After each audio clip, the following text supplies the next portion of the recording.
Hi అండి. వీటిని పచ్చడి ముక్కలు అంటారు. టిఫిన్స్ వేటిల్లోకైనా పెరుగన్నంలోకైనా సూపర్గా ఉండే పచ్చడి ముక్కలండి. మామిడికాయలు స్టార్టింగ్ స్టేజ్లో అంటే ఉగాది వెళ్ళిన తర్వాత గట్టిగా అవ్వదు కదండి టెంక.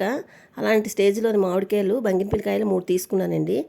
వాటన్నిటిని శుభ్రంగా కడిగేసి జీడి దగ్గర కట్ చేసుకొని మజ్జిగ కట్ చేసి జీడి తొక్క అన్నీ తీసేసి చిన్న చిన్న ముక్కలు కట్ చేసుకోవాలండి. కట్ చేసుకున్న తర్వాత వాటిలోకి మనం ఉప్పు, పసుపు, ఆవపిండి అన్నీ వేసుకోవాలండి. అవన్నీ ముక్కలన్నీ అయ్యాయి కదండి. వాటిని పక్కన ఉంచుకొని మనకి ఎలా పడతాయంటే కొలతలు ఉప్పు అర స్పూన్ అండి, పావు స్పూన్ పసుపు అండి, 3-4 స్పూన్లు ఆవపిండి అండి. ఓకేనండి. అలా పట్టి 3-4 స్పూన్లు ఆవపిండి, నెక్స్ట్ ఒక స్పూనున్నర కారం అండి, ఒక కప్పు బెల్లం తీసుకోవాలండి.